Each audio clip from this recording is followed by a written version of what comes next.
Enjoy the video. Good intro. Thank you.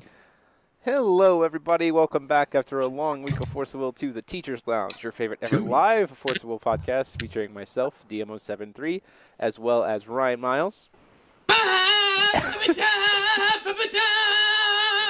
This week's episode is brought to you by Happy Little Hut Factory.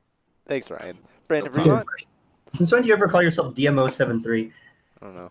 That's fair. That name has kind of like vanished. And it's special guest today, because Frank's not here, Taylor Bremont. Hey. Welcome to the lounge, Taylor. I'm excited to be here. I watch it every week, and now I get to be on it. Well, now you get to pester your brother live. That's right. That's instead of in the chat. Before we get started, a huge thanks to everybody who has been supporting the channel. You saw their names at the beginning. You, too, can feel like supporting us in what we do, help us get upgrades and all kinds of other fancy stuff a couple ways. There's a Patreon. You can also join as a member. It's $5 a month, gets you access to all kinds of cool stuff, like these emojis that no doubt Ryan Miles is spamming in the chat as we speak. Look at all those Kyrix. We get access to more emojis the more members we have, so we'll be eventually opening it up to the community to see what they want in terms of the emojis. So if you want to support us that way, go ahead. Dark Alice emoji, and I'm gonna unsubscribe. So tonight we are talking about misplays, specifically kind of breaking that down. I want to talk about how to actually, first off, what actually constitutes a misplay, because I hear people say like, oh, I misplayed. That's not quite exactly what you might have done. So being able to properly identify it, especially when looking at a game in post, about like where it was actually your involvement or what exactly level of influence you had over a situation, how to learn from them, and then specifically how to prevent them as best as possible, some kind of tips and tricks about that. And then we'll probably have a little bit of time where we can all share our pretty horrendous misplay stories, because I'm sure we all have them. And then we're going to end it with another... and then we're going to end it with another live deck building, because that actually seemed to be something you guys really enjoyed. So we're going to build another deck live based on the ruler that you want us to build with. So, misplays. In your mind, guys, just kind of go around the room, what actually constitutes the idea of a misplay? So it's very simple. It's any decision that lowers your win percentage, full stop. That's the definition.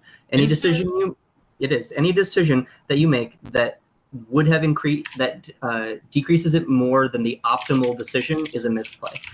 And what that means is that the variety of misplays that you can make is huge. In fact, you're going to make many, many misplays over the course of a game. And a lot of them are going to be unidentified. That's anyone else? Travis, real quick, we are going to be doing anything that's currently New Frontiers legal for the deck building. I would say I agree. I think go also. I think that's a pretty good assumption, or a pretty good definition of what a misplay is. I think you're absolutely right in that then opens up that there are so many different kinds of misplays you can make. That you can't just be like, you can't lump it all in. And I think being able to differentiate that and also recognizing that misplaying is just a part of life is definitely something that helps make losses sting less, because everybody makes mistakes. But yeah, I think it's pretty well. In general, anything that's like a strictly worse decision than what you could have been doing, there's like the idea that a misplay is anything that lowers your % chances of winning is like, I don't know. Sometimes like you get reads on people about what they do or don't have in their hand, and it's like certain plays are better based on certain assumptions. So it's like kind of a very broad definition. But things like not tapping an orb before untap when your ruler is reflect, something like that is just like a misplay. It's just like strictly better to do it every time. So I think things like that are like more concrete, like this is always the best line of play. As like another example of a misplay that I would like think. I think that you can make misplays that aren't strictly the best line of play, like thinking about the cards that are left in your deck. What's the best decision based on what's still left? Mm-hmm. Getting reads on players can constitute toward making misplay, or like not making a read is a misplay as well. So I mean, my definition is just considerably more broad. But if you're just talking about like not taking advantage of onboard scenario, like effects, then yeah, that's a much more narrow definition. I would say the ones that I personally fall victim to in terms of misplays, because I think everyone as a play style potentially opens themselves up to a specific type of misplay more than others. Things like, there are certain people who like never miss a trigger, right? But they'll make a different misplay more consistently. I think for me, one of the problems that I have fallen into in the past is overextension, where I get greedy or I get caught up in the I guess hypeness of the moment, or I guess the adrenaline of the moment, and I push myself too far, and I like don't pump the brakes, and it backfires on me. Like that is one that I personally have been known to do more often than others. And I think there's an important part in learning where your misplay tendencies are, because that helps you learn how to correct them. Yeah. Another topic of this, Bren brought up that they're oftentimes not identified. Another thing is that they're oftentimes misidentified. A lot of people think of things as misplays that aren't actually. They're just because something doesn't work out doesn't necessarily make it a misplay. Like kind of like what Ryan was saying, just because you take a play because you got a read on someone and it didn't work out doesn't necessarily make it a misplay. And even though it did technically make your percentage chance of winning less, it could have been the correct play in the time based off the information you had. Yeah, so what we're talking about is not the results of a choice, but the decisions that went into a choice that constitute a misplay. So when Jeremy was talking about playing into board wipes, well, that can be a misplay or it might not be. Like if your only way that you can win a game is by playing into a board wipe, and then they have the board wipe, that doesn't mean it was an incorrect decision. That just means that you played into an out and that out wasn't open. And right, correct. Whereas, like, if you are going to win a game anyway and you put a superfluous amount of creatures on the board for no reason, now that's a misplay. And so it's not always set in stone, but that's why this is so sometimes, sometimes there's almost an element of what your opponent is also doing that can push a decision towards being the correct line of play, or just like the line of play you should have taken, versus being a misplay. In Brandon's situation, like if your answer is to go wide and the only answer your opponent's deck has is to go wide, that's not making a misplay to do what you're supposed to be doing. Your opponent has the out. And that's a difference. Your opponent having the correct out is not you making a misplay. Those are completely separate situations. I think a key part of that would be to go back to a situation that happened with me 2 worlds ago when I was actually competing in the draft portion. It was round 2, game 3. I had a Feast of Mortals in hand and a card on board. He has like 2 characters, and he has 2 players. One of them's tapped and one card in hand. And I'm like, well, I need Kame here, right? Like that's my one out, right? Otherwise, like I have to risk playing a Kame and getting aggressive. That's the only play. That's the correct play to be able to win. Otherwise, the crackback kills me. So I draw, and I happen to draw into Kame. So the play would be like, play Kame, do the things, sacrifice it to Feast Immortals. Like that's the actual correct play, because that's what pushes me towards the game. But the one card my opponent had in his hand was Reduction, which reduced Kame to being a 0/1. Was what I did in playing Kame and going for that greedy play a misplay? No. My opponent played well and saved the card, so he had the out. It is a fine line, but like it is so important to recognize the difference, because when going back and analyzing games, you need to be able to differentiate between, did I make the right play and my opponent had the out, or did I play myself into that situation and I could have done better? One very important thing to remember in card games is that 2 people can play perfectly and 1 person will still lose. That's just like, how it goes. There's no way to know that playing perfectly will mean, like, playing perfectly does not necessarily mean that you will win the game. So it's important to like analyze your decisions individually and say, okay, did I make the best decision regardless of the outcome of the game? Yeah. So go ahead, Ryan. So I guess I had a pretty good example last weekend at the GP. If anyone watched my top 4 match, I had a play where, in hindsight, I very easily could have won the game if I just tap 5 mana and play my second Karara against Gil. But he's already got his Gil flipped, and I'm like going through all of the like cards that could be in his deck, because in Europe they don't show deck lists before top 8 and top 16. So I just know that he's Black Gil, and I'm thinking, okay, he could have, like, he can just search a Ruin Stories, and then one of my Kararas will die, and then if he has a Black Leaf, he can swing his Gil into my other tapped Karara and kill my board, and then there goes both my win conditions, like Karara is the only card in my deck that actually beats Gil. So I made a much safer play of, like, using my Yokai Festival to get out 2 Jizo statues to protect my Kara from Ruin Stories, and then I saved the other Kara for later. He didn't have Ruin Stories in his deck. I didn't know that. I knew he had a Blackstone, so I was playing to round that out, but it was still, like, I think the best play, just based on the information I had. But in hindsight, like, it might have been the better play just to jam the Kara and probably win the game. So, yeah, so I think, you know, in looking at this idea, I think one key piece of information, or one key piece that I think helps the most in terms of avoiding misplays and like ways that you can stop it, is just improve your general card knowledge. Like, that's a very simple thing that any player can do in or outside of a game to minimize error, which is just to learn the cards. There have been so many times where I'm sure all of us can attest to when we were first getting started with the game, or even sometimes now when new sets come out, where we completely either misread or glance over or don't think about a card, and it doesn't get its way into our brain. And as such, when we're playing against it or not thinking about it because it's not in our brain, or we're not thinking, you know, we don't have it logged, it gets played against us and can take us by surprise. Or we can put ourselves in a position where that card has advantage over us because we didn't think about that card because it wasn't logged in our memory banks. So can I step back and like kind of divide misplays here, because Sure, I'm listening to everything you guys are saying, and I'm hearing 3 distinct categories of misplay.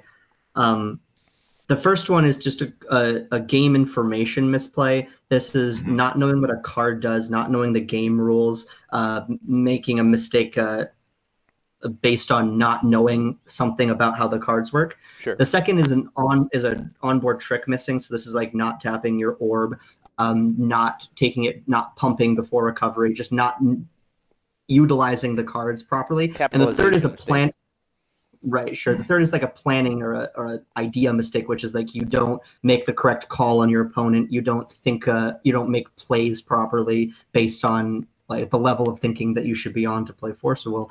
And those, I think, are 3 very individual, separate mistakes, and they kind of progress with your game skill. Like the first skill that you're going to accomplish when you want to get into competitive Force of Will is know what all the cards do, and the second is like recognize how to manipulate the board, and then the third is to really figure out how to create winning situations in a game. Sure. And so like those are the stepping stones we're working with. Yeah, so like a knowledge misplay, a capitalization misplay, and an execution misplay is kind of the 3 kind of categories, right? And I think Brandon is absolutely right in that the first step, if you want to take yourself from learning from your mistakes or minimizing the first round of misplays, which is those knowledge, start reading cards. I don't know. I mean, like, to even put it in this perspective, we were reading the spoilers for this set, and we read Jizo statues, and all ignored it. And yeah, we all did. of us said, this card is terrible. And 10 minutes after the stream ended, Brandon goes, guys, this card says every turn, not every one of your turns. And we immediately went, oh, this card's great. Yeah. I don't know if I immediately said it was great, but it was immediately a lot better. And then I came around to thinking it was great. It was in fact twice as good all of a sudden. Yeah, suddenly it was this major threat. But like that's an example of, at first glance, we all made a knowledge misplay because we didn't take the time to actually read it properly and read it correctly. And then, I think one thing above reading cards for knowledge misplays, because obviously people are going to hear this and be like, reading cards, I read all the cards, I'm done. Like, another of that is just the basics, like watching these videos, understanding how competitive decks work. I'm always surprised when I say against someone as White Brunhild, right? There's been tons of videos on White Brunhild, and yet I do the Air Orphica tricks, and they're like, and they tell me like, oh, I beat White Brunhild, right? And then I do tricks with the deck, and they're like, that's how that works. And it's like, so you weren't really playing against White Brunhild. Like, you didn't know the matchup. And I think that's a knowledge mistake too, is that's just not understanding how cards work. And that's how you're going to lose. Yeah, Yeah. and we've even touched on that in an earlier video. I think there's like stage 1, which is just like understanding cards, right? And understanding card interaction. And then stage 2 is like actually understanding decks. And we had you can go back and look at the old teacher lounges where we had a conversation about why you should play every deck and like how that advances your knowledge pool so that you have a better understanding. In the case of Ryan with his Gil matchup, right? So like Gil, he was making those decisions based on his understanding of the deck of Gil. However, I mean, at that one point in time, it just happened to play out in the opposite way that he wanted. But like, if a new player had walked into that situation, they could have easily walked into a terrible situation and gotten immediately blown out the next turn, like Ryan was describing as a possibility.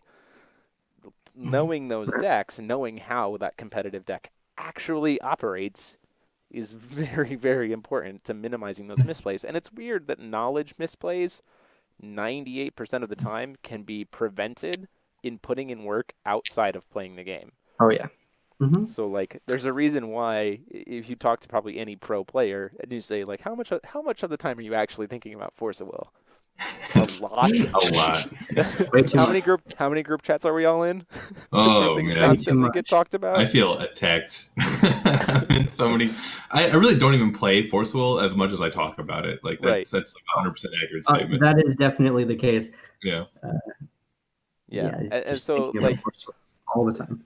That is one of the big reasons why knowledge, 98% of the time, if you start working towards those knowledge misplays outside of the game, when you sit down to play the game, that's going to be something that you kind of avoid, that you can kind of steer yourself away from. At that point in time, you come to capitalization errors, which are... Right. I want to just speak really quick to a comment that Greg Grumbler just made. Keeping the knowledge of 1,000+ cards is tough to do, yet alone the mechanics of all those cards. Well, guess what, bud? I got a little helpful trick for you. Only about 50 of those cards matter. And among those 50, this is actually part of the... Okay, so backing up to a bit of a game design thing here. Part of the reason that a color pie exists is because you can start to assume effects based on their colors. And a lot of cards, like when you start to play a lot of this game or a lot of other games, their effects will start to cascade on each other. Like you can understand... like you don't have to know everything that Lorite's 7 Disciples does if you have played it before, because you understand the play pattern. You know it gains a bunch of life. You know it can attack things with target attack. You know it becomes a 9/9. So like even if you can't remember the exact text of Lorite's Disciple, because you've played against it enough times, you understand the play patterns and you understand kind of what it does in abstract, and that's really all you need to know. And the other thing is, too, is in Force of Will, we've had a history of cards having very similar effects to older cards. Right, exactly. And so oftentimes when we're doing set reviews and stuff like that, you'll see long-term players go, oh, it's just this card. Like, we'll call out an older card that we're referencing, and it's like, oh, it's just a better or a worse this. You know what I mean? It's because those themes really start to, exist. They layer on top of each other, like Brandon is saying. Right. And just watch these videos and other people playing. I mean, that. Yep. If you're thinking it's hard, this is what you're doing it right now. Yeah. So you don't need to memorize 1,000+ cards. You need to memorize about the 100 that matter, and then play with them a lot, and it becomes very easy to remember what they all do as long as you just get into it. Yeah. Jace Williamson says, why wouldn't you want to learn all the cards? No surprises that way. It's definitely an advantage to know as many cards as possible, but it is not only unwieldy, but a bit unrealistic to have every single card memorized. A couple weeks back... Underhanded Assassin. It's a 3-drop 6/9 that when it attacks or blocks, you get when it is blocked or blocks, it gains +4/+4. Wow, I wouldn't have known that. You guys got me. I did put a limited for this set, but yeah, it's like when you go through the database and like you build your own deck organically, as we'll be doing later on the stream. Whoa. You look at cards and you just get to look at cards and say, wow, this card is completely obsolete or like completely outclassed by this other card. Like you would never play this card because this other card exists. So you're kind of able to filter out a lot of cards that way, and then the cards that are like definitely playable get stuck in your mind, and then there's also cards that are like maybe playable, and then there's maybe, like Brandon said, 50 cards that you really need to know, and then on top of that maybe an extra 100 that are like, if this strategy becomes really good, or if this other card becomes very good, or if this like hole in the metagame develops, like maybe these cards become good. Usually that doesn't end up happening, but like it's not as bad to only memorize around like 150, 200 cards as opposed to like the entire set, you know. Unless you're Charlie DeMille. And some cards you can forget about, and then like they play them, and then you're like, wow, that card exists. Like that 3-mana 6/9 that we just talked about. Like if someone play that against me, I'm like, wow, I didn't know that card existed, and it is not as powerful as what you could have been doing for 3 mana, so I don't care, you know? Right. and you know, yeah. So there's a lot of pieces that come with, and someone mentioned Greg Gumbler makes a good point. It's like if at locals, like you're seeing more like 250 cards. That's right. But at locals, also the risk or risk of punishment at locals level in terms of potential loss for making misplays is significantly lower than when you're playing at like a state championship or especially at a GP. So like not having that knowledge is not going to burn you as much because you're not investing as much into a local versus you're not trying to win as much at a local. Sure, and like still important, also, obviously, but it is something to recognize. I guess like if you want to show up and just crush your locals, then you memorize 250 cards, or else you just bring a very good deck that makes the next 100 after our original 150 meaningless. And so they take whatever you want out of it, but right. The reason that go ahead, Ryan. The reason we have these top 100 cards is because their power level is just so much higher than the other, 9 out of 10 cards in the set. So when you just know the most powerful cards and you're playing the most powerful cards, like coming across less powerful cards that you don't know as much about is not really that impactful because your cards just do more. You know what I mean? Like if I'm playing Blade of Faith and then someone comes at me with like the 3-mana red card that says target 2 resonators, destroy 1 at random. Well, yeah, I didn't expect you to play that, but do I really care? Not really. Exactly. I think you guys talked on a different episode about also locals and like you're not always wanting to bring just like the best deck every time and crush them. I mean, we're mostly talking about here is competitive play where you're wanting to bring the best deck and you're assuming you're going to be going against other people bringing the best deck. If those assumptions go out the window, then I mean, you can play whatever you want. You can play whatever. You can play Mike Rance and play Infinite Bunnies in Wanderer, and then you're like, oh my god, there you go. We're banning that name from this podcast. So I do want to talk about the next type of misplay, which is capital. I'll determine them to be capitalization misplays, which is those kind of things like Brandon was talking about not utilizing an effect when you need to, missing a pump, stuff like that. Ryan Miles has frozen in place. Nice. It's a good picture, though. I mean, it is a solid picture. Like Ryan is disappearing for us. I think the very, very biggest one of these when people are first getting into Forcible is not utilizing their pre-recovery mana, like for pump effects and instants and stuff like that. I mean, like there have been numerous times when I actually, I don't really want to call anyone out specifically, but day 2 of the event after I lost in round 1 of top 8, I went and played in the ARG, and I played against a Shayla player who had Thunder Cave and wasn't like activating it before their recovery phase, and that was just like, you just don't know how that works, do you? And it's just like you could be getting so much more value if you were just playing, like utilizing your cards properly. Right, and the thing, this is even back to. This issue harkens way back. Ryan just told me his computer died, so he'll be back with us in a little bit. So, like, this harkens and there he is, way back to even the beginning of Forcible, with a little card that everyone kept forgetting to use. Oh, man, we're going mobile. With a little card that everyone kept forgetting to use, which was Little Red the Pure Stone. How many times did you forget during upkeep to tap Little Red the Pure Stone to pump one of your dudes +2/+2 before you recovered? I know, I did it a crap ton. But I know, I never played that stone in my life. Well, because it's when you came into the game. That's after, that's before your time. But like even things like using like even in the Regalia era, right? People would forget, like, oh wait, I should tap all these Regalia for free pumps before I recover. Like people, even when you don't have your ruler flipped, it was like a big thing people forgot. Right. It was just like you should always be using these effects. And this is. It's not always just pumps. It's not always just ramps. Sometimes it's like, drawing cards. Sometimes it's, activating an effect to like make a tiny minus on your opponent's board state or whatever. Like you always want to be making sure that you're not leaving any resource unused that you could have. Now, ultimately, there are going to be times where in upkeep, you literally have nothing to be able to do with.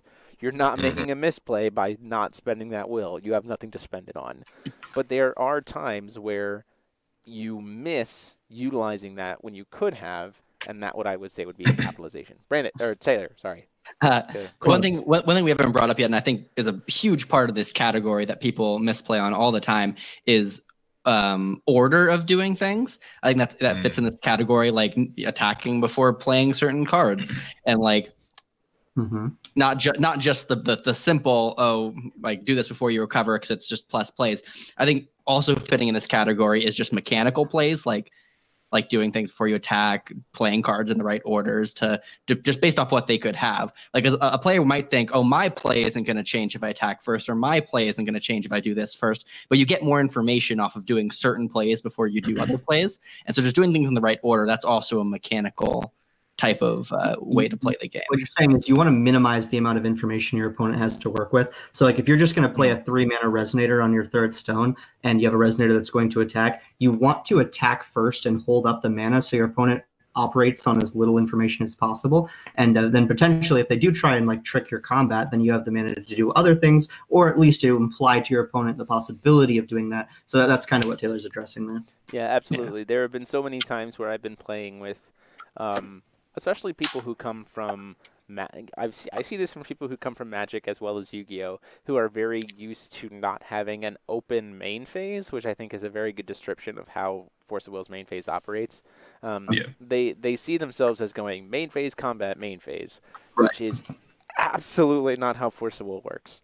You have to unlearn it. You really do. You really do have to unlearn it, because you will find yourself, and I find myself doing it, falling back into that pattern too, where I will go, okay, draw, recover, main, play a couple dudes, go to combat. And I'm like, wait a minute, there was no reason for me to play these dudes, like even if they have swiftness or anything else, because I should have just gone to combat first. You know, I often tell people who I play, and even Paul, who does all the tournament reports, one of the biggest things that I always told Paul is like, before you do anything on your turn, go to combat. Like, make that the first thing you do. Like, just think about if that's the first thing you actually want to be doing. Because sometimes make sure to think about it too. What? Yeah, like don't just sure straight always do it. But like, because you don't want to lock yourself into it. But like, always think about, is the first thing that I want to do on my turn combat? Like, is that the first action? Because if you don't do that, you can set yourself. I've seen plays where people will go, oh, I'll play this dude, then go into combat, and then suddenly their opponent 2-for-1s them. Whereas they could have just only gotten a 1-for-1 off of the card. You know what I mean? So it's like, okay, you could have done better. You know, a key point in that being way back in the old days is a great card called Endless Night, right? It's a 3-drop spell from Darkness that said destroy a resonator, and all of the resonators your opponent controls gain -2/-2. I have done this to players where they will play a dude and then go into combat, and I'll go, Endless Night, the guy you just played, block with my other guy. You just lost 2 because your guy had his stats decreased, and I gained, and I only had to play 1 card for it. You want your opponent playing with as little information as possible, and order is a huge part of that. Yeah, pretty much every green deck right now, even if they don't have the Winds of Vitality, has Viola. So just by playing a green deck, you almost always want to go to combat first, because you do threaten the Viola and the +2/+2 pump. And then if you have a sorcery speed thing you want to do after the fact, well then like first you attack and threaten to have the +2/+2 pump. And then when they don't block because they're afraid of that, then you get to do your proactive sorcery speed play anyway. But on the flip side, actually at States this weekend, I played against the blue-green Hanzo diverse evolution list that you saw from Berlin. And my opponent did that. He went to combat and hit me, and then afterwards he realized that his only line for the turn was to play some guides and play diverse evolution. And if he had just played his guys in diverse evolution first, he would have had lethal, but he didn't do the math before just attacking. So make sure to think about it. You know, it's not always correct to attack first, but just think about what you're representing by doing that, and then also check for lethal. It's just an important thing to do before you start saying guys. Check for lethal. That's always super important. Now, hold up. Apparently, there's a new Overwatch hero, so we need to pause this video. Really? It's a new medic. It's a new medic. Yeah, it's a new support. Oh, I haven't seen it yet. Oh, nice. They have the origin story up. Maybe we should, for a teacher's lounge one day, just all play Overwatch together. Yo. You guys could just crush me. We suck, though. I suck. I'm also very bad, so this is perfect. Okay. So we'll just get flamed in the chat for someone who actually knows. We'll just grab 3 more people or 2 more people, and just we'll get Frank, and then we just need 1 more. We'll get Aaron, and then we have 6 people. There you go. There's the team. First Overwatch team NA. Nice. So we'll go on, ranked day 1. Is there anything else that we kind of want to say about this whole idea of capitalization misplays? So if someone's gonna kill your Viola and it's just gonna die, you probably want to banish it to take like 2 cards out of the graveyard that you think might be really important. That's Yeah, just something that you should think about. Just if we haven't yeah. talked about it. It kind of builds off of this idea of the knowledge misplays, right? Of remembering your cards. It's also remembering all of your cards' effects. And if your opponent backs you into a corner, there are times where you can go, well, this is going to happen anyway, so I might as well do this. Right. That is a phrase that I see players miss out on a lot. They're like, well, this is going to die anyway, so I might as well do X.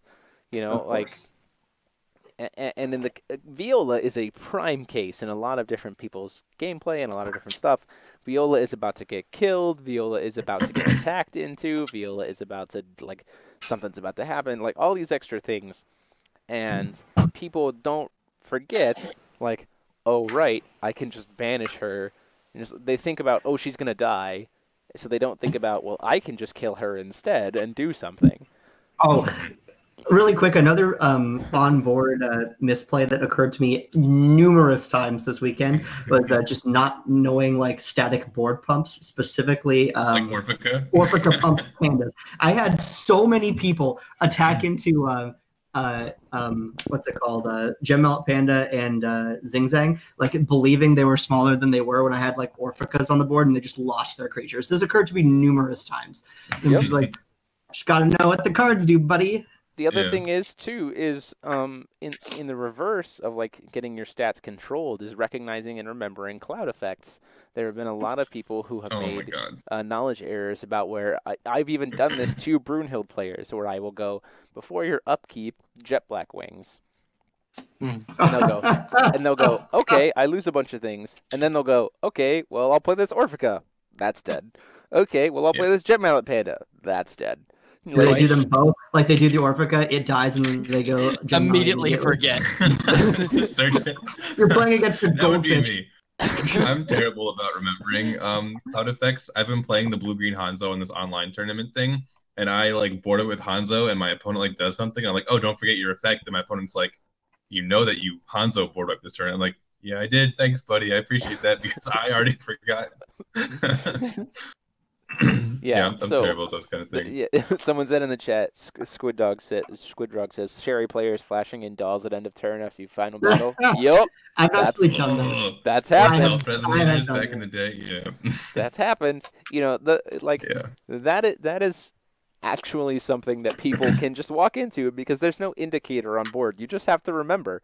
And like if I'm your opponent and I neg 6 your board and you're like Gem Mallet Panda, I'm like, gain your gem, that is dead. Yeah. Bye. That's right. Yeah. I will escort you to the graveyard. Have a nice day. Nothing is worse than like a play that you're legally allowed to do, and it's just like there's no reason you should ever do it. And you're just like, well, I guess I did that. I said it out loud, and now it's done, and I feel like an idiot. I've committed to it. Hooray! Yeah. Yeah. So I think this moves us on to the third type, which is execution misplays, which is this idea of you are now trying to take an action or you have a decision between two particular actions, and you make the wrong one. I think this is, I consider this specifically important in regards to when you're trying to play when to play a bomb. I think is probably when the most impactful moment where these are errors, like you make this error and it has the biggest impact, is when you're like trying to play a bomb. For instance, I will go back to my first time playing at Worlds, and I was playing Mercurius combo, like Mercurius Turbo. Like way back in the day. And so for those of you who haven't, who haven't seen that deck, the whole idea is to flip Mercurius on it was like turn 3, and then like rise from the depths, play triple hook, double triple hook, put your opponent down to 0 stones, and you're just like, well, the game's over now. So it was blue-green, so I could protect it. And I was playing against an Italian player who was playing Mikage, but he was playing black-green.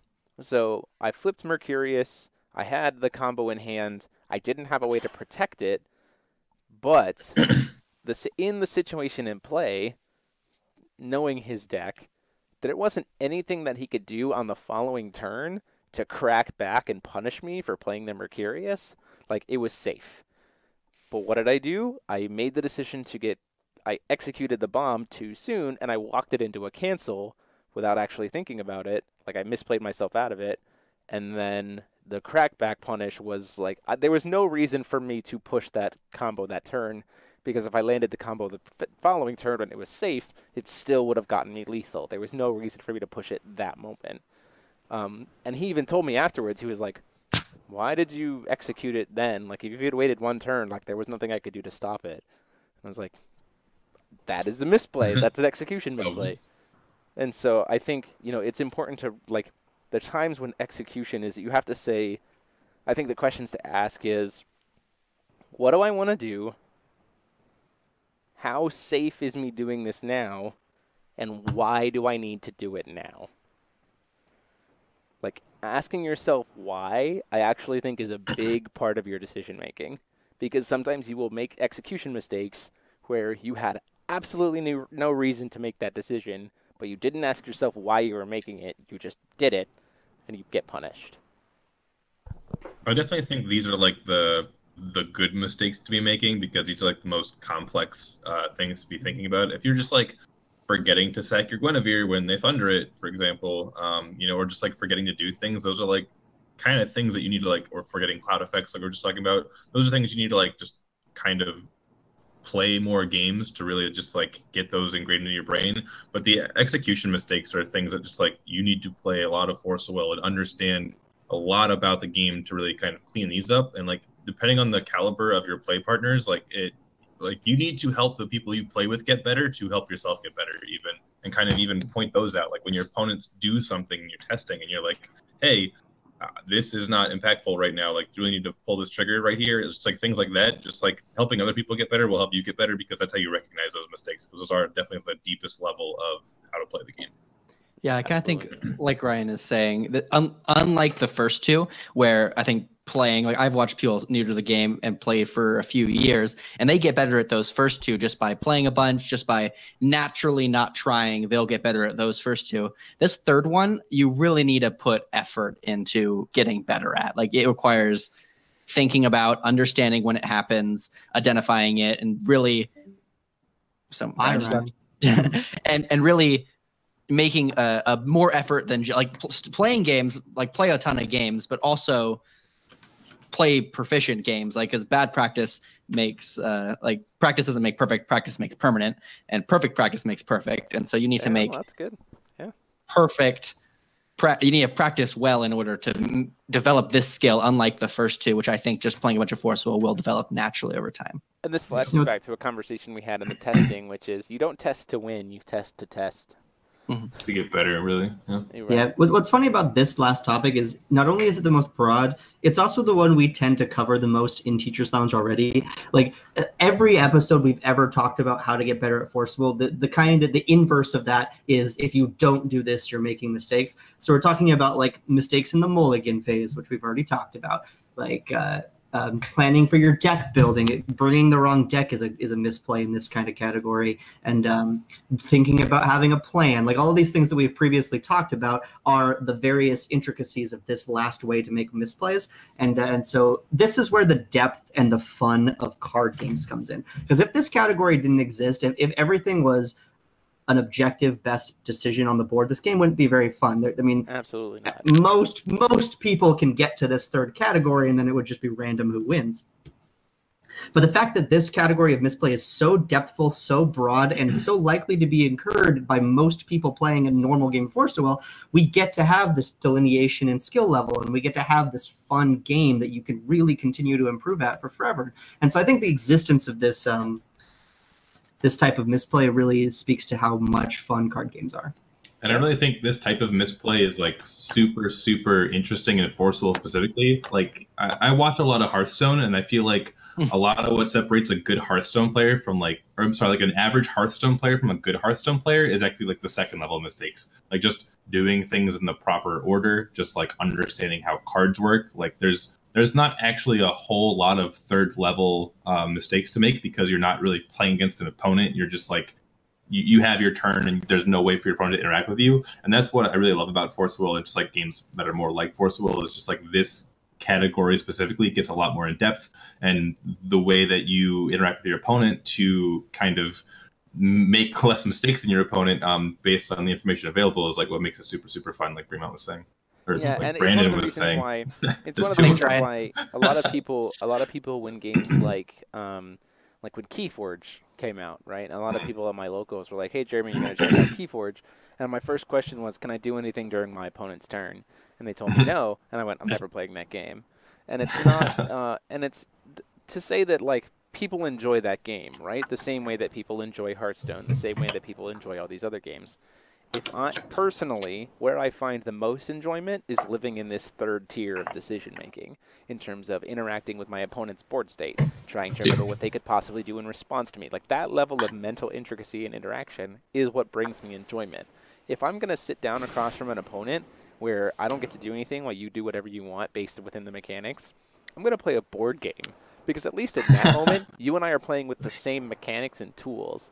There is nothing more infuriating to me than sitting down across from an opponent where we are playing a game together. I can't do anything to interact with you, and you can't do anything to interact with me, but you and I are using different tools. That is insanely frustrating to me. Because I go, man, that's really cool. I wish I could do that, and I can't. So it's just like, bleh. I would rather go play a board game. Now, that's me. Other people really like that kind of concept, but I think that speaks to the enjoyment level that I get out of Force of Will is like, you and I have access to all the same tools, and we get to interact with each other in these really detailed, intricate decision-making patterns that is very satisfying to work through and resolve and come out on top. It feels satisfying, it feels productive, and it feels encouraging when those work out in your favor. Just to I be think this is a big reason we all. Sorry, I was going to say real fast. I think this is a big reason we all play Force of Will. I mean, I've played a ton of card games, Magic, Hearthstone, all these, and Force of Will definitely has a huge depth to this third level of decision making. I mean, part of it because of the untapping, then drawing, and I'm drawing, then untapping, and things you like. There's a lot more areas where you can improve skill wise, and that's why we like it, and that's why we keep playing this game. I think that's a big part of Force of Will. I want to be very clear for a second and say that Hearthstone and Pokemon and all these games that don't really have quick speed effects, they still have this third level of thinking. It's just considerably less. Like having quick cast effects really allows you to interact more depthfully, which creates more opportunity for third level thinking. But this does exist in Hearthstone. You can think about what they have. You can play less than the board. Right, you absolutely. can build better. Like it all exists. We're not saying that like Force of Will and Magic are just so Yu-Gi-Oh are just so unique in this ability, but it is considerably more, and that's why I think Force of Will is great. Yep. I just think I feel like the upper level of like a non-interactive game is like I need to play exactly this much to the board to bait my opponents out, and then once they use it, I have the reload, or I can see if they don't have it, and then based on whether they cast it, I make it. Okay, they don't have this card. I can extend more. Oh, they saved it. Actually, that's insane that they saved it. Like it's a little bit less, I guess. I don't know. If there's an easier. If any of you guys are programmers, but an easy way to think about this is it would be much easier to program a perfect Hearthstone bot than it would be a perfect Force of Will bot. I'm not saying it's not possible, but it's like this is that concept where there's less, there's more just this is the correct play and there's no arguing with it. Where in Force of Will, that's harder to say. Like there is depth and there's arguing and there's like this could do this and then that. But like I think what this third level is what kind of makes that it's easier to program a perfect Hearthstone bot than it is a game like Magic or Force of Will. Absolutely. Now hold on. Can I introduce you to my Alhamic combo bot? Oh my god. Hey, we stuck someone who didn't know the rules. We did program an Alhamic combo bot, and it topped a GP. Was that the little Bremont? Little Bremont. Little Bremont. Never played Force of Will in his life. We gave him a post-it note about how to play Alhamic combo, and he topped a GP. So no third level thinking whatsoever. No interaction. Nothing. So there you go. So the thing with Force of Will, right, is every time in Hearthstone, every time you play the game, you take your entire turn and then you look at your opponent and say, okay, what do you got? In Force of Will, every time you take any action, you look at your opponent and say, okay, what do you got? And the fact that you're taking so many actions in a turn and then you have to see how your opponent responds to it is like, I think what really creates that depth. And then it creates, the more decisions you have to make, the more opportunities for misplaying you have. And therefore it makes it even more important to avoid misplays and be a god like me. And learn from them. Hey, excuse me, did you have an Ultra Awakening in top 4 on stream? Oh wait, yes you did. I did. I even called it. I'm like, if you have like, I knew it was in his deck because even I was more sure that Ultra Awakening was in his deck than Ruin Stories was in his deck because I could just like hear Charlie over my shoulder like you're gonna die to Ultra Awakening, and I'm like, I am. And there's nothing I can do about it. Charlie walks up to me in Vegas and goes, Ryan just lost to an Ultra Awakening in top 4 on stream, and I just went, that's right. It didn't even matter. Like he did like get control of the board, and like I was gonna die in 2 turns anyway. But hey, you have it now. Just kill me with an extra 20 Isn't that the damage. great thing about Ultra Awakening is that every time someone casts it and wins, they always think like, oh, I just won because of Ultra Awakening. No, you would have won in 3 turns anyway. Yeah, right. And the game was over. Congratulations that you accelerated it. But Ultra Awakening is a bad card. I'm with Ryan on that. It just feels so good. It does. It definitely does. It feels bad to lose to. I'll say that. So with that, I think we've kind of pretty much covered where we wanted to go with this topic. So let's build a deck. So stream. Can we actually do a straw poll this time? Well, one second, Jeremy. We do a straw poll this time. Sorry. You said that we were gonna get to share our stories. Oh, our misplaced stories. I have a pretty bad one in Vegas actually.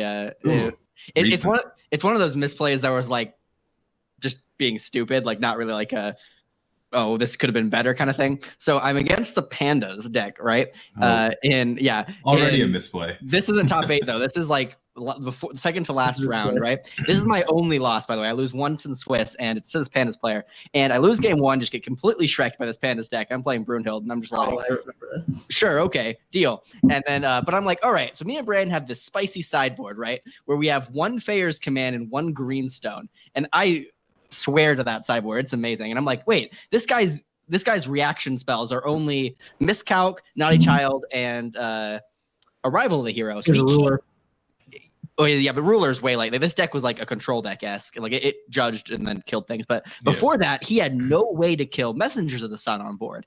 And so I'm like, all right, I'm signing into the Greenstone. I'm signing into Feyer's Command. And this guy probably just can't beat me because he doesn't have any way to interact with this, right? Mm-hmm. And I was correct. I play 2 Messengers of the Sun and proceed to draw 35 cards before the 5th turn of the game. Because how Messengers of the Sun, like, you know, the more Messengers of the Sun you have, the more you draw, and the more you draw, the more you get, and the more you get, the more you draw. And it escalates very fast. I get down to almost probably about 5 cards in my deck, and I haven't drawn the Feyer's Command yet. I have, I've bounced a ton of gem out Pandas. I definitely have the green mana. I have like 8 creatures on board, and I'm thinking this guy is just dead. There's no interaction this guy has, but the Feyer's Command is the bottom 5 cards in my deck. I have the Greenstone and everything. So I kill an Orphica, search my deck, Feyer's Command isn't in it. I brought in the Greenstone, but not the Feyer's Command by accident. Like it just like some mix up of cards. Like didn't bring in the Feyer's Command, and then I just didn't put it in the deck. Isn't Feyer's Command triple green? It is, like, but you used Gem Out Panda. Okay. Yeah, I was like, I had 7 green mana at that point. It was not a problem, and I had 7 mana to do it. I drew all but 5 cards. I had 7 mana and a board of like 9 creatures. Like he was dead. Like there was no chance. But I just like didn't bring it in, and I'm like, all right, well that was fun. So I scooped it and walked away. But that's good. Obviously. The deck creamed me game 1, and like, I mean, if the turn after that he was gonna wipe me anyway, so it wasn't like, But like, it was just one of those misplays. It was like, how did my fingers, like I put the stone in, I had the stone, I put my stone deck, got it in, went to go sideboard and just didn't put the card in. I was like, what the heck? All right, goodness. I might even be able to beat that. But Brandon, do you have one? Oh, I have many, but you can go. Pick for your it. favorite. Oh no. I have.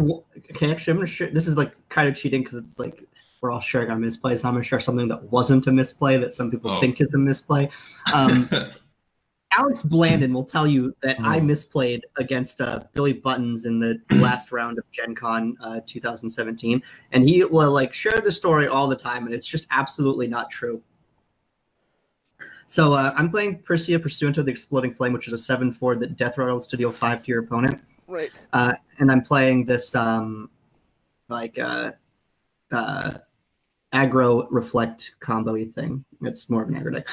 Billy's playing Knights, and he's got a Artemis Bow on board. Artemis Bow does 4 to an attacking resonator, which is enough to kill Persia Pursuant Exploding Flame. Against Billy, I play Persia. I attack with it with the Artemis on board. and because I'm just dead otherwise. And Billy's at enough that the 5 isn't going to kill him. And so before combat, I stop him and I say, wait a minute. I pick up the bow, I read it, and I put it back. And then Billy activates the bow and kills the Prisia. And Alex was standing there and he was like, I can't believe you would make that attack. And I'm just like, I'm dead in any other situation. I picked up the bow and put it back confidently, hoping that would make Billy not activate it. And then he still did anyway. And so... and I don't know why that comes to my brain, but I like defending that play whenever it comes up, because Alex brings it up way more than you'd think, and so it wasn't a misplay. So wait, you like confidently put back the bow as if to advocate that, like, like to make sure that you're reading the card right. Like, okay, yeah, like go ahead. Yeah, exactly. That's exactly. You pick up the Artemis and go, yeah, okay, I'm fine, and you put it back. And then just like hope that he doesn't activate it. Wow, Brandon. The mental game. That's correct. I agree with that. This is the 4th level. We talked about 3 levels. Yeah. 300 IQ plays. It didn't pan out. Billy's Ryan, where you got?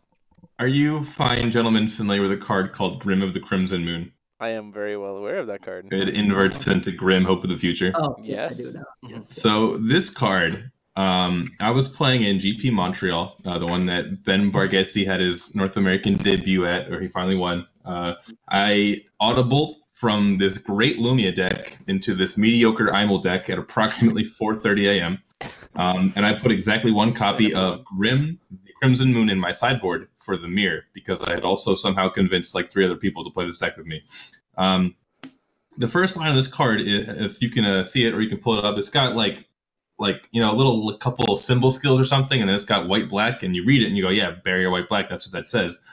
So I'm playing on my Wienernin with this deck that somehow got there against Dylan Hunt. If I win this match, I'm in top 8, and he's at I think 9 life, and I have an inverted Grim Hope of the Future on the board. I use it to kill his Lumia. So he's got a couple blockers, and I'm thinking like, okay, if I attack here, he's got like a Frigg and I think like a Sacred Elf or something, right? So I'm thinking, man, if I attack and he like blocks with this Frigg, he's got like the Bring It Back from the Graveyard spell, and then like he just gets to reanimate it, and then like I'm just gonna like he's gonna get too much value. So I don't attack. But if you actually read Grim Hope of the Future, the first part of that card says flying, and he was just dead if I turned my card sideways. But I didn't, because I didn't know it had flying. And I put this card in my deck at 5 a.m. in the sideboard of level 1. So I didn't know my card. Level 1 misplay. There you go. And I just didn't attack. He just was dead on board, and I didn't turn my card sideways. And he didn't know either. Like, after the game was over, someone's like, hey, why didn't you attack with that? And I'm like, oh, I would have blocked. He's like, oh, no, his flying. And I'm like,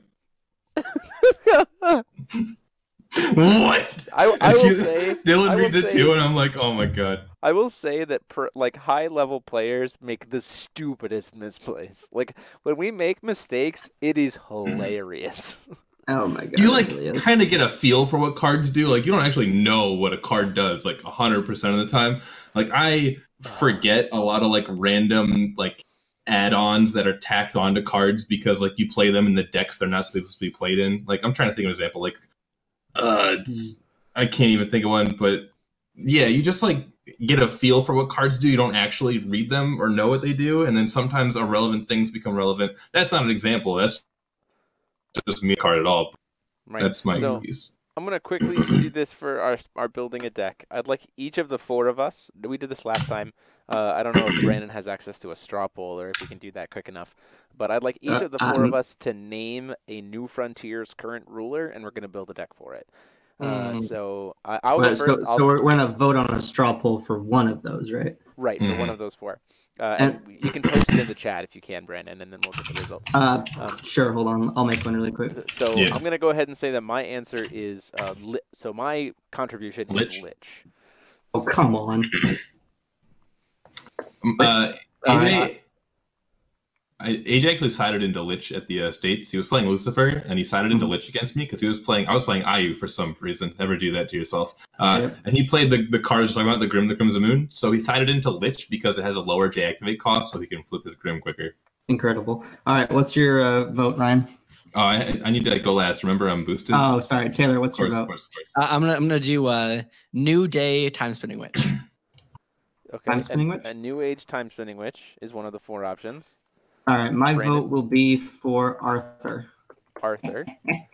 And Ryan. I'm going to say Fairer. Fairer. Okay, so All right, I'm just I'm gonna making make the the straw poll. poll. Post it in the chat. We'll give you guys like I don't know, 2 rats. minutes to I vote fucked on up. it real Hold on. quick. We'll say, well, you know what? We'll give you until 10 o'clock. That's and then 5 minutes. It's That's a lot 5 of time. minutes to vote, and then whatever has the most votes at 10 o'clock is we will build the deck for it. What are we going to talk about in the meantime? We can share more hilarious misplay stories. Excellent. That was the one I had. Okay, hold on. It was Lich, Arthur, Witch, and then what was your Fair. vote? Fair. Fair, yeah. I was going to say Freyla, but I thought that would win, so I wanted to give you guys a chance. That's fair. Would. Brandon's going to post the straw poll in the chat, guys, so you can click on it and go vote that way. Sorry, give me a second. All right, here we go. Let's see. I'm trying to think of some other absolutely ridiculous misplays that I've made. Oh, come on, Jeremy. I can think There of we go. anything. I mean, feel free. Like, if you can. No, think of some I don't misplays actually that have I've anything. All right, you guys, the poll is there. Cool. And there's the poll. In top 8, I faced a Gil player who was really good actually, and yeah. And game 1 I killed his Gil, which was really nice. In game 2 I made a misplay, but it didn't end up mattering. But I have the resuscitating will in my hand. That's the one that gives barrier. That makes something indestructible, right? Flourishing Hope. Flourishing Hope. I had So flourishing. you didn't play that card. I have Flourishing Hope in my hand, and I made the misplay of attacking into his Gil with my last creature before playing it, just in case he had like the 2 arrival heroes. And he turned out he had the fair spell, but what I should have done is I should have cast it on my guy, then attacked, so he couldn't have possibly double arrival heroed it, which was a misplay. And as soon as I attacked, I was like, oh, now if he has double arrival hero, I'd probably get blown out by this. But he had the fair spell anyway, so it didn't matter. But that was a misplay. I'm used to doing it, instant speed things at instant speed, but I should have done it at sorcery speed. Yeah, I've done similar plays where like it would have been, for instance, also with resuscitating will, with a flourishing hope, where it's like I want to try to swing in with something, and I'm like, oh, I swing in and I'll have the flourishing hope to protect it, and I'm like, what if I just cast it beforehand and then they can't miscalc me? Like, yeah. Like, it's things like that where you like don't open yourself up to cards that your opponent might have, where you're like, it's this idea of being reactive versus proactive. I would say a lot of my misplays do come into play in that sense, in the sense of like, oh, if I can be reactive, where it's like, well, you can get the same effect with a guarantee and minimize the chance of getting punished if you're proactive with it, because you're still getting the same effect. Then it comes down to like, oh, well, then you're wasting a card when you don't have to use it and stuff like that. It's like, well, if I need this to resolve, like, it's better to be proactive with it. I actually just remembered a real misplay that I made that actually sticks with me sometimes. This is in the finals of Arizona States, 2017. I'm playing Val 2 Stealth Control. It's the blue-black Val 2, which was the best deck in that format, by the way. And I'm playing against a traditional Val 2 that has like Hong Long, Sacred Beast, and all this other nonsense. We flip our Val 2s. Our Val 2s are both dead. And we're both just kind of playing this grindy attrition game. And I still have Val 2's God's Art, which if you remember back then, Val 2 died and she still got to cast the God's Arts on the ruler side for some reason. And I had a set Riza, which is an 8/8 with stealth that you can only cast if you don't control a Resonator. My opponent plays Hunlong, goes out and gets the Sacred Beast, and he's only got 2 Sacred Beasts in his deck. And I'm in my hand, I have Space-Time Anomalies. So I can get an attack through literally anything that he plays, and he's down to like 8 life or something. And so I can just flip my Riza, go to my turn, attack, double space-time, whatever he blocks with, and win. But for some reason, I decide to activate Valentina's God's Art and take the Hunlong first and then try to do it. So I like take the Hunlong, and then I go to cast Riza, and he's like, you can only cast Riza if you don't control Resonators. And I'm like, oh, nice. So then I go to my turn and I don't win because of it, which was like, so if I had cast the Riza and then God's Art of the Hunlong, I would have won, and I just didn't. So I was like, great. Whoops. Whoops. The big old whoopsie. Yeah, Riza was a hard one though. That one's Oh, the number of times I've seen people misplay with stealth creatures, stealth execution is like so many. Those cards have a lot of words on them for some reason. Yeah, the number of times that knowledge plays where you're just like, Riza in response to Riza, and they're like, oh, you can't do that. And I'm like, the first Riza hasn't resolved yet. Yeah. Read the cards. There you go. So we're at 10 o'clock. All right, what do we got? Let's go look at the results. All right. Results. New Age Witch is our winner. Arthur got 0 votes. Excuse me. Arthur now has 1 vote. Oh, okay. Well, you voted for yourself, so. Did I? Okay. Maybe I voted for him, you know? Thanks, Wait, I think Ryan. so. Wait, So, what one? Which We're Nice. we're building a New Age Witch list. Easy. Taylor, you have one, Taylor? This is just post-distortion, Oh, right? we all have Oh. New Age witches. Oh, Do we? Oh boy. Okay. Okay. I'm gonna unveil to the world my witch deck. are we now. gonna? Nope. I wasn't No. sure if you wanted me. We have to build it from scratch, guys. This is the... No. Okay, we're gonna start with 4 Village of Kuga. Or are we just That going to mill the sounds mill? right. Are we playing Are the mill we? deck? Are we just playing the mill deck? No. It's not a mill deck. So we're Okay. gonna put 6 Hold on. green Can stones Can you, Brandon? Can you bring it up on your screen? The deck has no blue in it. It's gonna be green. If I missed. It's gonna be green, red, and black. Okay, it's what gonna are be we green, red, doing? black. Hold on a second. We Oh did it. my God, Ryan, you are about to experience the greatest this- witch this deck is of all like- time. We're supposed to build a deck from Nope. scratch, not just All right. bring in some Plan party. aborted. Plan aborted. Me and Taylor are building this deck. Ryan, this is the Watch best deck in the match. game if it didn't suck. I'm the already best offended deck in by the the game point if that we're it didn't starting suck. with Koga and like Brunhild is a deck that exists. It plays additional move, but no. No. Oh, Real's not a deck anymore because Pandas hunts it out of the meta, so we're fine. Pandas Okay, isn't a then- deck okay. because like Bring it up anything on your with screen, brain hunts Brandon. out of I'll the make it so meta. the audience can Where- see. All right, Ryan, you just gotta look up a card called Heroic Epic of the Thousandth Oh, Night. I know what that card does. I know what that Ryan card knows does. I know the what deck. We Wicked actually- Spirits do. I know what Welser Ryan does. I know what Beelzebub does. I know what all Okay, this shit Brandon, we're does. still waiting on Brandon to show us his screen. I don't like this idea. Work for some reason. These are We're stats. not playing a 3-color non-blue deck in our time. You're 100%, and it's going to be amazing. All right. My And I'm screen. going to build it for the channel, so here we go. This deck, Oh, you're This gonna deck- have a good time. this deck's insane, Jeremy. It can't Oh, lose. it's so good. This deck is insane. This deck only loses to Brunhild. That's okay. So someone else needs to do screen share because mine's just simply not I'll working. do it. I know where we're going with this. Okay. So Yeah, we we're don't gonna need build Ryan's it. face anyway. Yeah, my face Okay, is. here we go. We're on overrated. Gotchalog. All right. Okay. Okay, Build so it- we're start by building a witch putting the deck. ruler. Okay, Start by what putting color- the ruler time spinning witch in. What color should we play? I think we should play So black. we're- I think we should it's play green. green. I think we should play red. I think we should I play agree, black, Jeremy. green, red. All right, so You're we're a playing. genius, Jeremy. We are running 6 wind stones and 4 null magic stones. Mm, We I are agree with junding that. it up. Wait, hold on. We should play 4 speaking stones I instead agree. of green stones. What if we Why play not? Spirit Stone? We're playing 4 speaking stones and 2 spirit stones. Oh wait, that's banned. All right, so we're playing no, 2 saintly elven stones. Clearly. basic course. wind stones. No, I'm not playing no basics. You have to get around the. What if they say you're doing great on them? There you go. I would be okay with getting the stones that say you're doing great. I need to get more of those. All right, now put in 4 heroic epic for the 1000th night. Okay, I'm liking this. What are we trying to bring in with that? What are we trying to bring in? Oh, with don't that you right worry. Oh, Okay. okay. Next, put in 4 Oh, blazer I the made a legendary. mistake. Oh, Blazer, now the we're legendary talking. thief. Okay, yeah, I'm up for that. The single best card in Forcible. This is a really fun deck that we're building here. It is. Oops. Do we have anything that costs less? Any creatures that cost less than 3? Do we want to play any creatures No. that cost less? No. Absolutely I not. don't know. Okay, got hold it. on. We actually need We're the playing core. Idol of Magic, right? Yes, of course. We need the core we have to, idols. we have to start where we're coming from. Yeah, this deck Go ahead and mana put- ramps. I like 4 idol, 3 angel statue because I'm a greedy man. Yeah, Of okay, course, of I can agree course. with that. That's fine.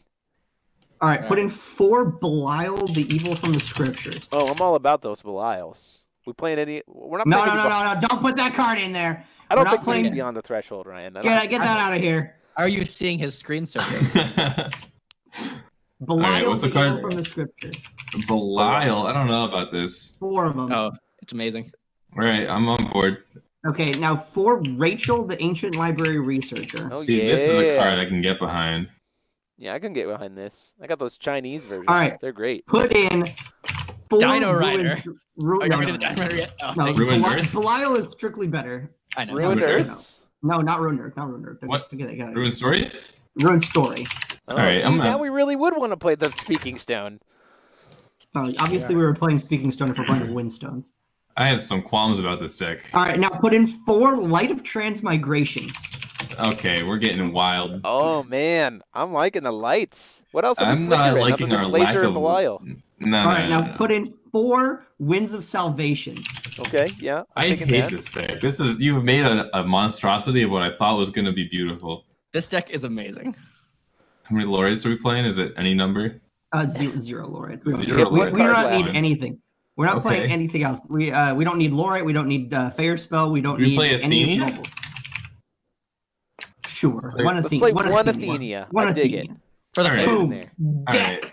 How about this? I'm gonna take some things. We got this heroic epic. Don't you touch a single We card. got- This deck is already perfect. We got Welser, right? Because we got redstones, and now we've got like Gazars. What are you even copying? Light of Transmigration? What's that? No, even no, do? no. Check this out. Check this out. I need to actually look up a card. So let's. It's called Wicked Spirits. Called Something Playing some like this. Freylas? Beelzebub? Beelzebub. No, Beelzebub. no. Beelzebub.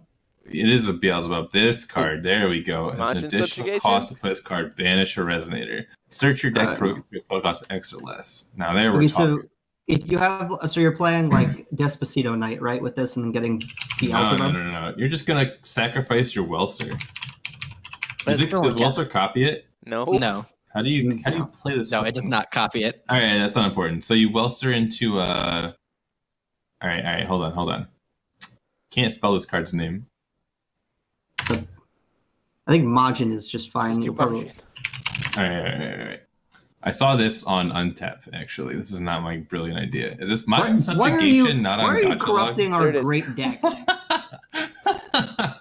Can I just say that this deck you're building, you're like building a Lucifer deck right now, and you're just putting it in our good witch deck. Yeah, so we're gonna like just throw in some cards and then go down. This Light of Transmigration when we ain't got no You have white idols. stones. You're idols. You're fine. You're absolutely. You got fine. like 4 of them though. You got you definitely have 7 of them, so that's all fine. right. So imagine that we get like Welser Okay, into if like you want to cut Light of Transmigration to 2, that's fine. I'll be Sure. fine Okay, with let's that. cut. Let's cut We don't need Martian these runes Subjugation. for it. the Hey, runes let's for it, cut cut the Martian runes for it. Subjugation down to 3. whoa, we gotta get in the Oh, you just Beelzebub cut though. every ruin story? Come on. Immediately. I I'm mean, not, you I'm think not a fan of the ruin stories in the deck anyway. do you think I want to I interact like with my it. opponent in any way whatsoever? You're Yeah, out of your No, but goddamn you're not mind. interacting with your opponent. You're rebuying your Belials. You're putting them back from Every the turn. graveyard to your hand. Every single turn. Someone in the chat is saying, "Just build with Lich. The witch is dead." Let's just get 3 more Well, because Athenias You in need here. the mana ramp though. I mean, turn two Blazers is unbeatable. Okay, so we don't have to play 4 Winds of Salvation either, but I do want to put the Ruin stories back. All right, so wait, my wait, addition, right? Okay, hold on. You have just added so many cards. Yeah. We'll trim it down. We'll trim it down. But first, Yeah, we're we're gonna gonna trim talk it. We're gonna about trim it. what we could be doing that's better than what we are doing, right? So, like, All right. So the best play you do with this deck is you turn 1 idle, you turn Yep. 2 with an energize, you play the Blazer, you take out whatever they have that could possibly beat your strategy, like beat your ready. Then you play a Karugra turn 3, and then you win because you're Blazering every turn. right. And we want to like heroic epic and like Welser God's Art into just like scooping it up with Koga and stuff. So Okay, it tell keeps stuff me around. what you're even copying with Welser here. What are My you Majin copying? Subjugation. So like you Welser or like a heroic epic, Martian right? So you Subjugation just- or Heroic Epic, but that's, yeah. So you just like load up on like big fat. Yeah, but I'm dudes. not a like, fan of you're- the you're- Welser. A lot of your heroic epics are getting Belial, which is just like wiping everything you just built. Yeah, like we don't need this Belial. That's too. Like, That's, the- No. I like Don't Belial. you- Hey, Ryan. Put the Belial is Belials the back. backbone of the yeah, deck. it's Put too the good. Belials back in there. It's too good. So how about this, right? If we You are Belial, ruining our deck. if we Belial, then they have All right, nothing to chat- stack with Athenia. Cut the video off. Go back to where me and Taylor had finished a 40-card deck and stop watching. If you are still watching this video, you are doing it wrong. This episode is over. Leave. No, we can put Belial in, but Belial is too good actually. Okay, so before Ryan started playing a bunch of other random stuff, But we have- Athenia, I gotta sacrifice Athenia's fine. Athenia to Athenia's fine. Majin. You can play one Athenia if you want. And you can find it with Rachel, and it'll beat control decks sometimes. I think That's fine. Athenia is what I want to sack to my Majin sublimation, so I can get my Sublim- Beelzebub. Yeah, No. sublimation, and here it's Sublimation. subjugation. This is I'm a big fan of that. So yeah, you get Beelzebub All like right, these guys. You can even cut copy them. every red card except for heroic epic. Let's do There you this. go. Let's. Every we will be red card is building this. bad. I will be building this list for the channel and playing it very soon. No, play this the is- list me and Taylor originally made. Look at this original list. Isn't this so yeah, much It's very better? good. It is not. Cut the And, wells. I think the next one cut we're the going to build is Welsers, we're going cut to the try to build Beelzebubs. some Lich. but we're not going to build it tonight. All right, So- why did I ever give Ryan control of this? Hold on, I'm I gonna don't see know. if my Why did screen you? share can work. Screen share is just not working. Taylor, share your screen and pull up Gatchalog. I don't. We're gonna do contesting list here. Why isn't my screen share working? Look at that. So That's we're perfect. never I'll go ahead and judgmenting. save Correct. this. And We are send it never over to using you. any form of time wheel for this. We're just using her as a zero cost producing.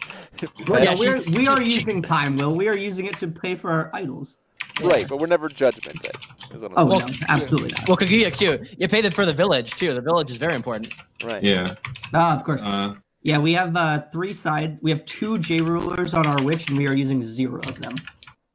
So there you have it. There She is is just a a mana dork. couple of very weird amalgamations of of time spent. Yeah, Witch for this your- deck for your build kind of enjoyment. went in a bad Okay. direction. Entirely Ryan's fault. I'd like to point out, if Brunhild didn't exist, this may be best deck in format. This deck is insane. Oh, absolutely. This deck, we like tested this deck, and it was like actually unbeatable. Except then Brunhild came along, and we were like, well, can't play this now. But this deck is legitimately insane. If you think we're lying, we're not. Well, we'll be playing it on the channel soon, so you guys can enjoy that. So Witch just mana ramps insanely fast, and then you just heroic epic with a village on the field, and you just bring in a you're bringing up Lyle and the game's over because you take it out with the village before the end of the turn trigger happens, and you just win. Yeah, I don't know It's if you the guys same have ever had a reason why, Belial under a village, but it's unlosable. Right. Yeah, I mean, because whenever they play, you just kill it, and then you bring it back. Yeah, and then Belial is your win condition. You just kill everything they play, and it deals 1 damage every time. You never need to actually hit them with your resonators. Eventually, you can also do this cool thing where if you have 2 villages and a blazer, they never get to draw again, which feels pretty darn good. And then if you have, or Rachel does it, like, so you have Rachel's to do that thing, you have blazers to do it, you have Belial to do the it. cool thing about Rachel is not only does Rachel go insane with Kuga, Rachel also finds all the combo pieces. Like, so whatever combo piece you're missing, Rachel always finds. This deck is like actually obscenely consistent, obscenely powerful. If you took out the card, if you took out the cards Ryan added and added this counter spells and the Fayers commands, I'm surprised you didn't Fayer spells. I'm surprised you didn't have Fayer spells originally, just to beat out because sometimes you don't need them. Laureates. Laureate are 100% combo. No, we don't even need that. We have the blazers. They either eat a Laureate or they take the Laureate. Well, there you have it, guys. That is a wonderful conversation about misplays, followed by an argument about us building on some very shenanigan-based time-spending witch decks. It has been a pleasure, as always, to have you guys join us here tonight. We will be back next week. Ryan sharing the gacha log in the chat if you want the updated version, based on what else. The good version. The good version. Definitely. We'll click that link. Channel soon. I will personally persecute anyone that touches that link. Until next time, however, this has been myself, Jeremy Franklin, and I have been joined by Ryan Miles, Brandon Bremont, peace and our guest for the night, Taylor Bremont. Thank you. This is us saying, having me. Class dismissed. Have a good one, everybody.